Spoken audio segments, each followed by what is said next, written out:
This was it was some fucking like Louder. I don't even know what the fuck that is, but that's the website. It was from Louder.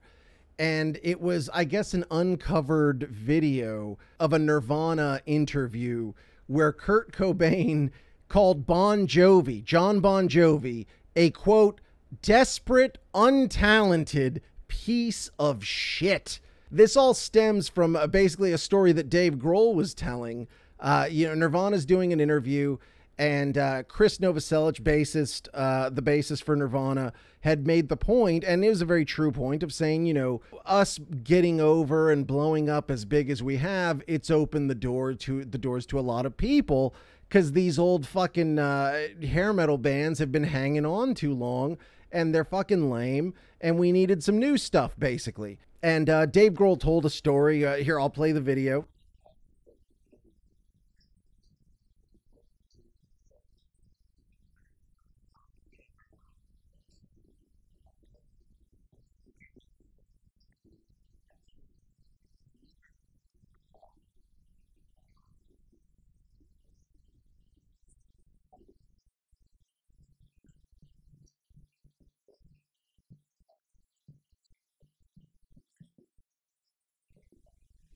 So yeah, and it is what it is. This was kind of how Kurt Cobain was. He had come out several times, and he had talked shit about Pearl Jam. He talked shit about here, obviously, he talked shit about Bon Jovi. Several bands he would say he thought sucked, and he didn't hold anything back or whatever.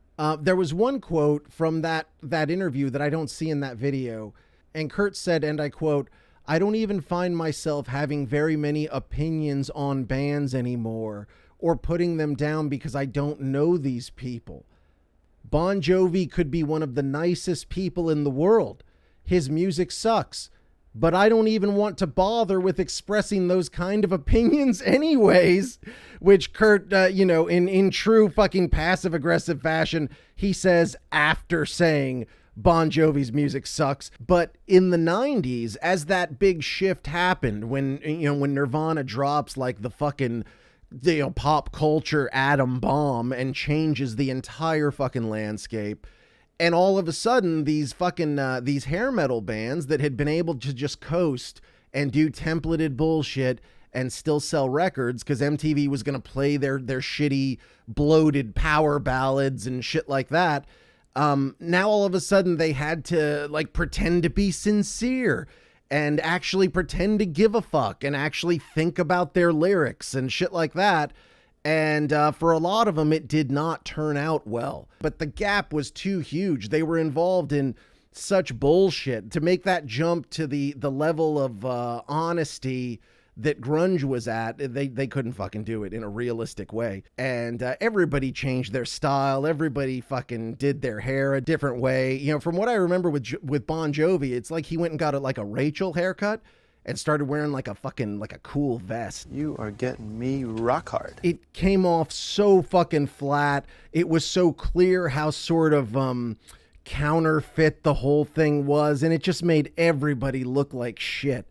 And what was really interesting to me was I then looked through and saw the comments on the story, and there were so many people who were like equating the fact that Jon Bon Jovi is still alive to be like, well, scoreboard, Kurt, he still has a fucking head on his shoulders. How about that, you bitch? Like here, my boy Hank says, I like both bands well enough, Nirvana a fair bit more. Kurt could say what he wanted to about Jon. At the end of the day, Jon could function and act like an adult, and Kurt couldn't. There may have been a sizable gap in talent, but at least Jon could deal with the pressures and demands of the music business and fame. Kurt totally folded like a chair after a short while. Jon came across as personable and as someone who didn't lose himself or his soul in all his craziness. Kurt often acted like a child and a D-bag with his I'm so bored and superior attitude, then hit the eject button when things got tough, leaving his infant child behind. Way to go, Kurt! Those feelings of superiority really paid dividends, didn't they? First off, when Kurt Cobain died, he was 27 fucking years old. To hold the fact that Kurt Cobain was a snot-nosed punk in his 20s, what the fuck would you have expected out of him?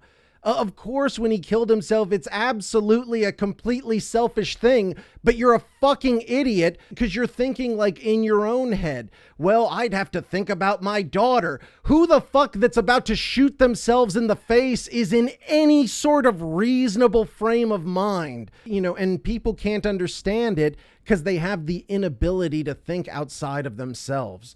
You can't think about, well, he had money. He had so much to live for. If there was logic involved, you'd only have like half as many suicides out there because people would think, well, you know what? I do have something to live for. It's just a complete misunderstanding of how mental health works. It's not about looking at your daughter and saying, I'm going to do it for her. That's what a mentally healthy person would do, you fucking idiot. Who cares if Jon Bon Jovi, well, he was a really nice adult. Well, that's real fucking rock and roll, isn't it? Fucking stupid asshole. I'm sorry, my Hank, whatever the fuck. My boy Chris says Jon Bon Jovi is still around and had a great career. Kurt Cobain is dead. Spoiler alert, took the early checkout. I would say Bon Jovi is the successful one. What the fuck are you talking about? They're both in the Rock and Roll Hall of Fame. Nirvana, in a very short time, 3 label releases, were able to build a Rock and Roll Hall of Fame worthy career. Nirvana are still highly visible, highly relevant. You still hear them on the radio all the fucking time. I would say just as much, if not more, than Bon Jovi. So it's not a question of saying which one is the successful one. They're both highly successful musicians. So, you know, that's the argument. If we're talking about the game of life, which I guess is to survive the longest and stick around, then sure, Jon Bon Jovi is the big winner there. Congratulations. But in the game of art, look at Bon Jovi, look at Kurt Cobain. Obviously, Kurt Cobain is dead, but here we are. How many years has it been? 30 fucking years? That was what, 94 when Kurt died? Here, let me do the math. 94, 2004, 2014, 2024, take a year off. That's 29 years, motherfuckers, and that's how math works. But 29 years since his death, and you still see Nirvana shit everywhere. As I said, you still hear him on the radio. I see Kurt Cobain all over TikTok, all over YouTube, all over every fucking thing, because he was so honest. You could just take one of his interviews and chop it up into fucking little 15-second clips of brutal fucking honesty about everything in life.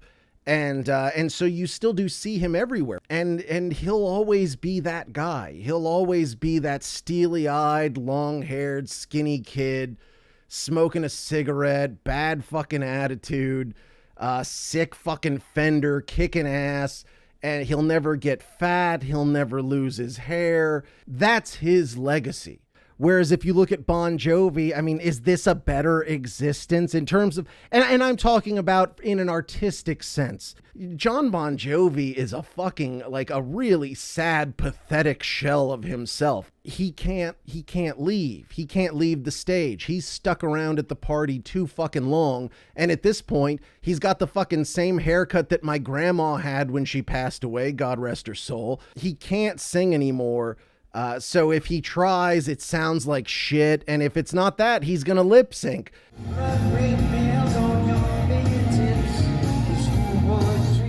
And this fucking guy, you know, to see him, a fucking broken down piece of shit, old lady hair having motherfucker, gimping out, charging his fans an arm and a leg to watch him either badly sing or pretend to sing. It's fucking sad, dude. Like, does he not have enough money? At this point, are we trying to bankroll his fucking handsome kids to just continue being jobless, going around pumping the guts of all these fucking hot young Hollywood chicks? Those kids are gonna be fine. You've made enough money, John. God damn, you can rest. Stop ripping all your fucking fans off.